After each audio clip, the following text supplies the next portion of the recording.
Good day everyone, this is our video presentation and I'm the first reporter. So my name is Bonifacio Gadiaza and our topic is fundamental of ethics. And my part is to discuss the origin of ethics. So saan ba nanggaling ang ethics? Ethics coming from the Greek word ethos, so meaning character. Ethics in ancient Greece was concerned with the development of uh, virtue and moral character. So, ang beliefs or ang paniniwala ng Greeks that developing character ay aakayin or hihikayatin ng isang tao hindi lamang malaman ang tama or ang tamang gawin, kundi hinihikayat ang isang tao upang gawin or isabuhay or mamuhay ng tama. So, Socrates, the great Greek moralist, was the first to recognize the value of question that affect how person should live. So, si Socrates ang unang nakakaalam ng kahalagahan ng mga tanong na nakakaapekto sa kung paano dapat mamuhay ang isang tao. Si Socrates ay gumawa ng investigation through a process in which philosophers today call the Socratic method. So, Socratic mode consists of asking people questions about ideas they presumably know about. Usually, it begins by asking for an essential or analytic definition of a concept, justice, good, etc. Definition of ethics. A number of philosophical theories have attempted to provide various definitions and descriptions of ethics. Due to the wide scope and range of ethics, the theories are not anonymous, and their definition of the term, some of the definition are as follows. And the first one is, ethics is derived from the Greek term ethos, which means character or custom. Its equivalent term in Roman is the word mores, from which words like morality, morals, and moral are derived. Ethics is intertwined with customs and traditions believed in or adopted by a particular community. Since customs are relative, what is ethical would depend on whether or not it conforms to existing customs. This is a relative view of ethics, meaning that what is ethical in one community may not be ethical in another. A case in point is the conflicting attitude toward intellectual property rights in different cultures. A community in Asia might think nothing of software piracy, whereas in the US, anti-software rules are strictly enforced. In the former community, software piracy is not unethical, while in the latter, it is not only unethical but also illegal. And the second is, ethics is the study of the morality of human actions. Ethics basically concerns human actions. Human actions are judged as ethical or unethical depending on the circumstances surrounding the same and based on certain standards generally accepted by a particular community or group of people. For example, computing as a human actions involves the explanation and utilization of shared artificial intelligence. The sharing, however, is not limitless. Computer users are allowed to use computer applications and explore websites, among others, for as long as they want. And while they are not infringing on the intellectual rights of those who designed the applications by hacking, plagiarism, and the like, Accordingly, if a particular computer user acts within the bounds of these restrictions, his or her acts are ethical or moral. This definition is likewise not considered an absolute or universal definition of ethics. And the third one is, ethics focuses on the care for the soul. This is a narrower definition of ethics. The focus of this definition is religious or spiritual. Unlawful, unethical, and immoral acts and forbearances are considered as elements of sins that contaminate the otherwise virtuous soul. Applying this to computing, the commission of fraud through plagiarism, destruction through the installation of worms and viruses in computer systems, lewdness through the promotion of pornography and sex online, among others, are acts that are not good for the soul and are therefore not ethical or moral. Like for example, Paul Dennis went to the city to take up computer programming.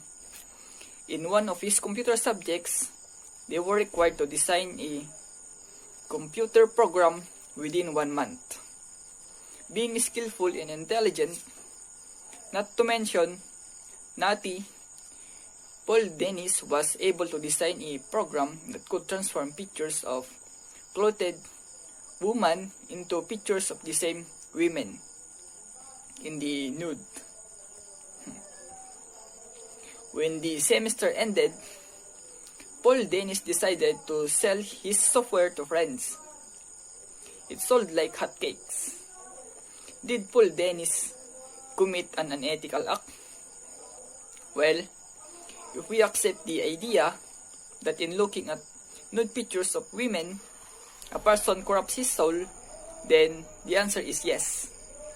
Paul Dennis committed an unethical act. And the fourth is, ethics is an area of philosophy that deals with man's pursuit of the good life. Here, the attainment of the good life is predicated upon one's adherence to ethics.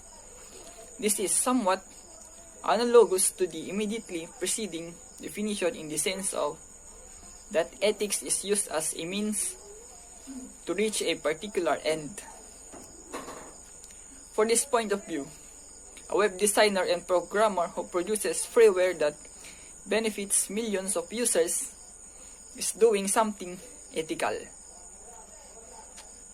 And the fifth is, ethics is the study and philosophy of human conduct with emphasis on the determination of right and wrong. Human conduct is manifested through human actions. It may either be right or wrong, ethical or unethical. For example, Lance operates a cyber cafe. Besides renting computers, he also sells computer software. It is both licensed and pirated. He displays his licensed product and keeps their fake copies in its storage. Whenever a customer asks for his software product, Lance always tells him or her the price of the licensed product but hints that he has a copy which is cheaper. Obviously, the customer will prefer the inexpensive one. Lance likes to sell pirated software because of the high income it generates. Lance's conduct is illegal and therefore wrong. Since it is wrong, then it is unethical. And the sixth is, ethics deals with the basic principles of right actions, especially with reference to a particular person, profession, and others. For example, Counter X, where Rika, a computer professional, is a citizen, enforces a code of ethics governing computer professionals. Rika, who practices her profession in country X, is covered by the said code of ethics that contains the basic principles of right actions in computing.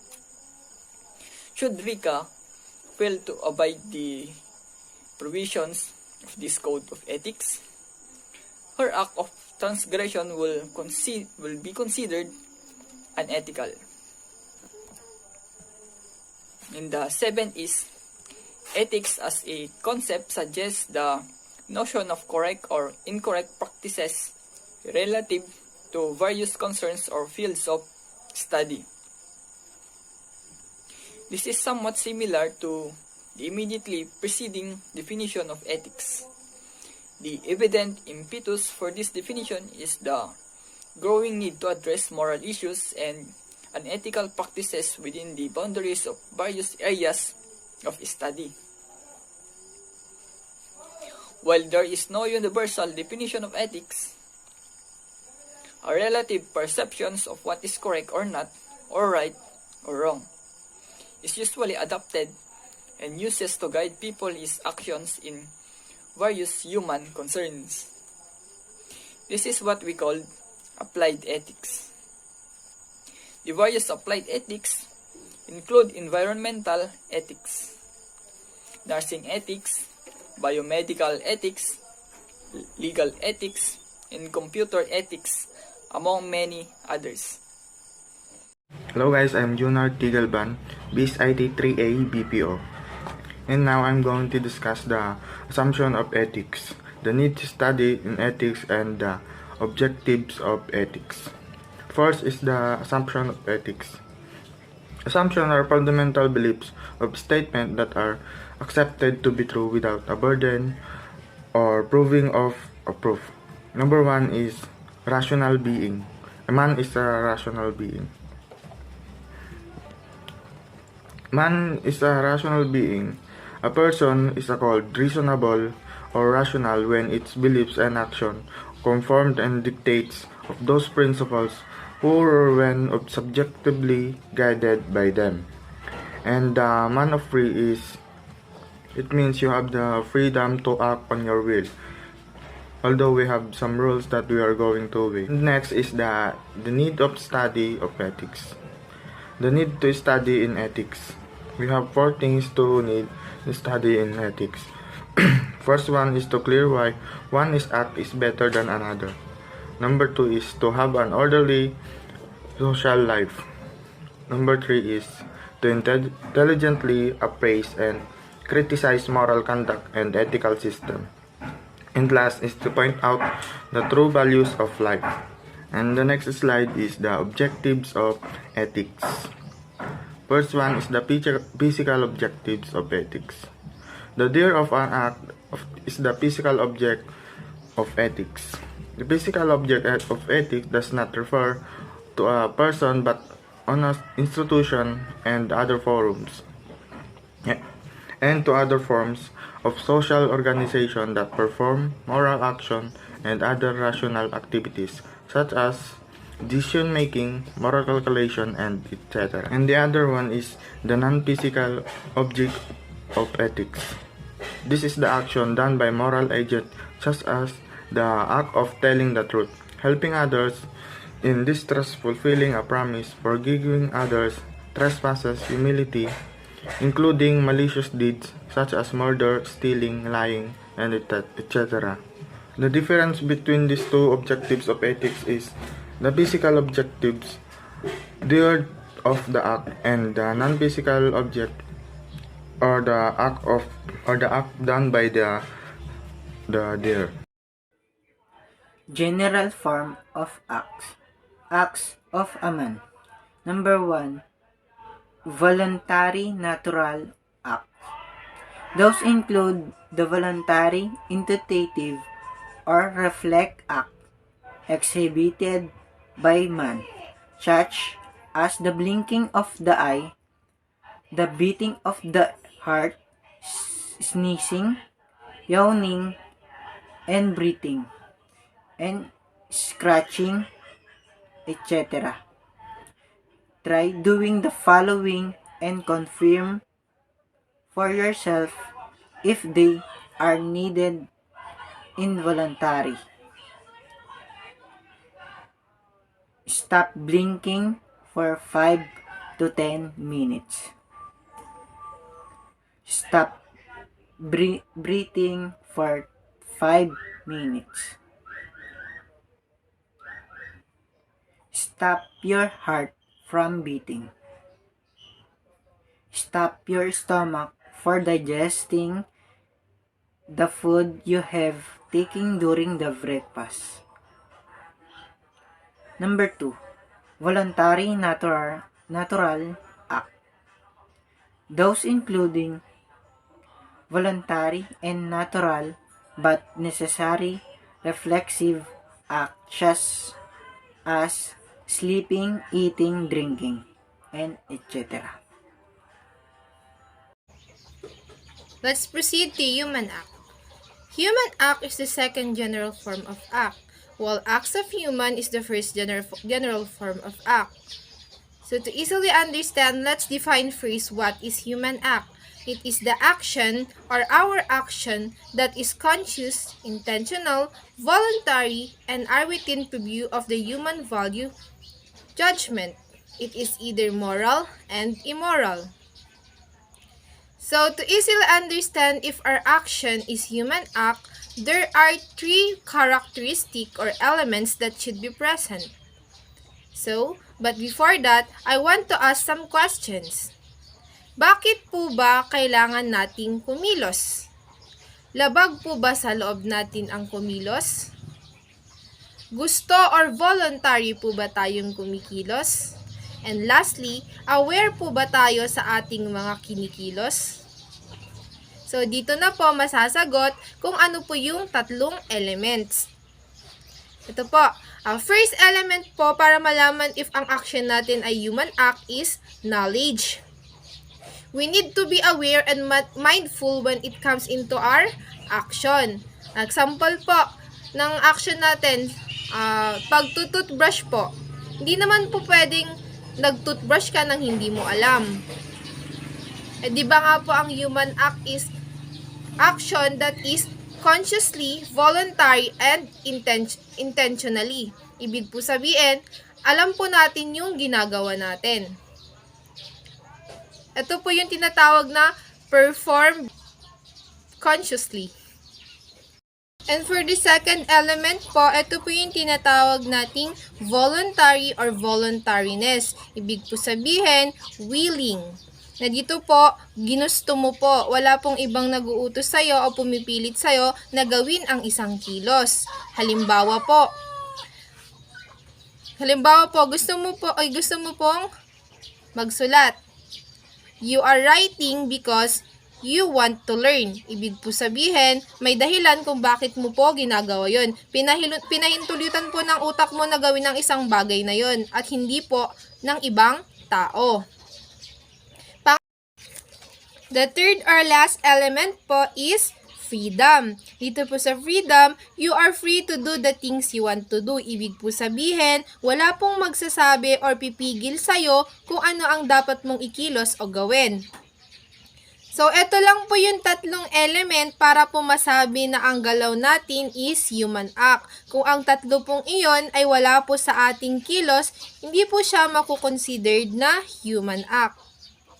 Para po madali nating maintindihan ang two general form of acts, sasabihin ko na lang po yung pagkakaiba nila through elements. Sa acts of human po, dito po, pag gumagalaw po tayo ay walang knowledge, walang freedom, at walang voluntariness. Samantalang po, sa human acts, present po ang knowledge, voluntariness, at freedom. So, let's proceed naman po sa classification of human act. Acts are judged as to their moral worth based on conformity to standards or norms of morality. So, for the first classification of human act, ito po yung moral or ethical acts. Dito po, these are human acts that observe or conform to a standard and norm of morality. Dito po, it shows how people behave in a certain ways. Dito po na-evaluate yung behavior natin or kilos natin as right or wrong. At kung umaayon po ba ito sa pamantayan ng ating moralidad. Our action must involve taking step and intent to do the right thing.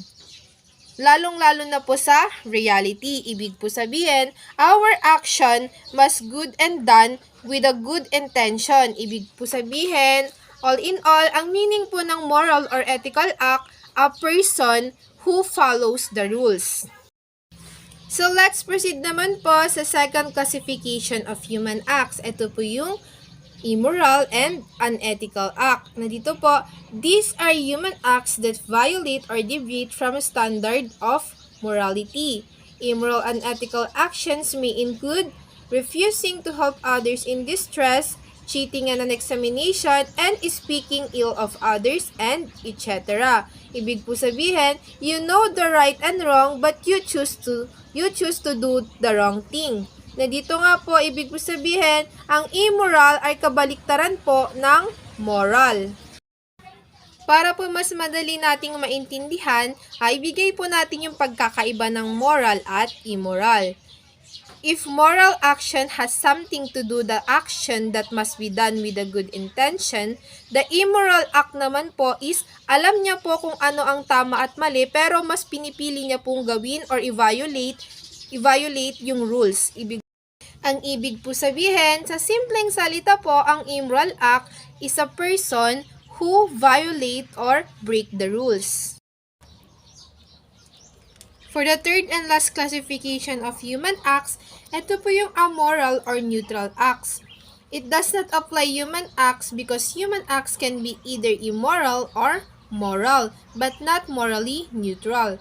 So it simply means po na you are aware about moral standards, but you are not concerned about it when you act. You don't care if your action is right or wrong.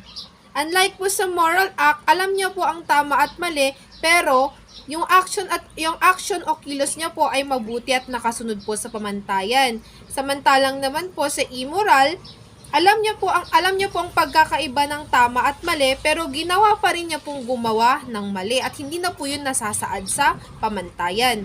Sa amoral act naman po, aware po siya sa tama at mali, pero mali pa rin po ang kilos niya at wala siyang pake kung tama o mali ang kanyang ginagawa o kung nakasaad pa po ba ito sa pamantayan. Bago po tayo mag-proceed sa components ng moral act, let's define what is moral act in simple sentence po. Moral act po is our action that are performed with knowledge and free will. Tinatawag itong moral kasi po pwede po itong makita as masama or mabuting gawa. For the components of moral act po, let's proceed to intention or motive of the act.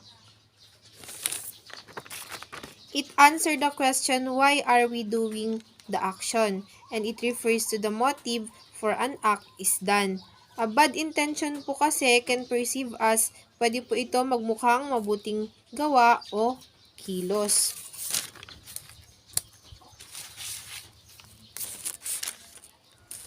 Ang masamang hangarin ay ginagawang makasalanang kilos ang mabuting gawa. Pero po ang good intention po can lessen the way of our sinful action.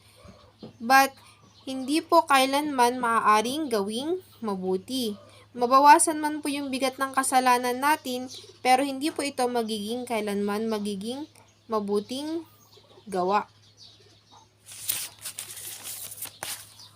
The means of the act or object employed to carry out the intent of the object act. Yung paraan po ng pagkilos natin ay nakaayon kung bakit po natin ito ginagawa.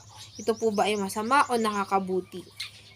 When we act po kasi with intention, dapat po wag tayong malilito sa magiging resulta.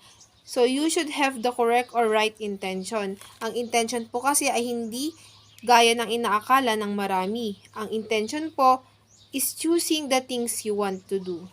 Kapag po ang intention natin ay nakaayon at mabuti, magiging maganda ang pagtatapos ng kilos or the end of the act.